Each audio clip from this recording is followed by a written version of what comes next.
Bonjour à toutes et bonjour à tous et bienvenue dans le récap de la semaine, le podcast de la chaîne BRICS Actu qui vous donne les clés des événements de la scène internationale ayant eu lieu cette semaine parce que comprendre aujourd'hui, c'est pouvoir anticiper demain. Et on démarre tout de suite avec le gros événement de la semaine, à savoir la 79e Assemblée de l'ONU à New York. Juste avant cette assemblée, on a pu voir arriver le ministre russe des Affaires étrangères, Sergueï Lavrov, ainsi que son alter ego chinois Wang Yi, qui se sont tapés dans le dos sur le tarmac de l'aéroport. On ne doute pas une seconde qu'ils ont dû compter les points de la gigantesque bataille navale ayant eu lieu à l'occasion de l'exercice Océan 2024, qui a vu s'affronter dans le Pacifique les flottes russes et chinoises dans le cadre d'exercices conjoints. Océan 2024 a très certainement dû donner des sueurs froides au Japon et aux États-Unis en raison de la présence de ces deux grosses flottes navales au large de leurs eaux internationales. Autre sujet brûlant de la semaine, je veux bien entendu parler de l'escalade au Moyen-Orient entre Israël et le Liban. Pour rappel, Israël a bombardé le Liban et notamment le sud de Beyrouth, entraînant un exode massif des populations, mais également une tension générale dans toute la région. Pour résumer, on retrouve d'un côté Israël soutenu par les États-Unis et en face le Liban, mais également l'Iran, le Yémen et la Syrie qui sont respectivement soutenus par la Russie, la Chine et l'Arabie Saoudite. Pour schématiser, on se rend compte que nous avons deux blocs qui s'opposent, d'une part le bloc occidental avec Israël et les Américains et d'autre part un bloc bien entendu axé BRICS. Israël a annoncé avoir éliminé Nasrallah, le chef du Hezbollah, ce qui met la région sous une tension particulière. En revanche, fait étonnant, on s'attendait à ce que le discours de Benyamin Netanyahou à l'ONU soit particulièrement suivi, ce qui n'a pas été le cas.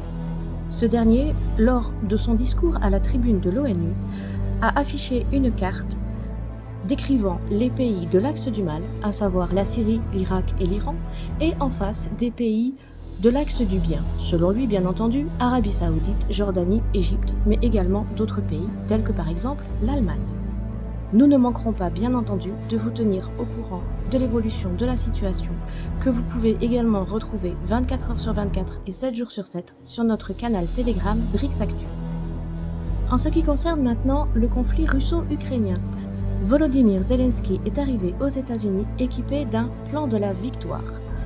Plan qu'il a pu développer en long, en large et en travers avec ses amis démocrates lors de la visite d'une usine d'armement en Pennsylvanie.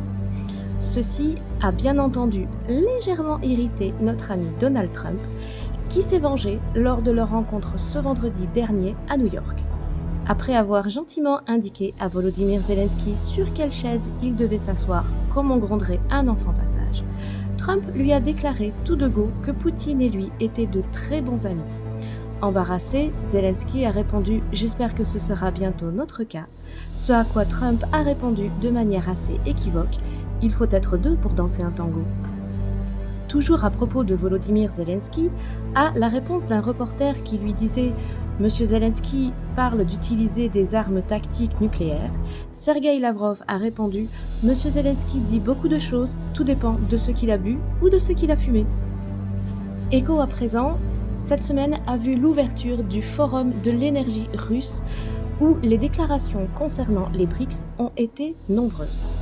Et pour cause, puisque le thème de ce forum était la coopération énergétique dans un monde multipolaire. De nombreux pays participants à ce forum ont défini ensemble une stratégie énergétique commune aux BRICS qui sera très certainement développée plus en détail lors du prochain sommet des pays BRICS à Kazan. Dernière info enfin, un nouveau record pour l'or avec un prix de l'once à 2658 $. En dehors des rumeurs d'un prochain krach boursier, cela s'explique également facilement en raison des instabilités géopolitiques, notamment au Moyen-Orient.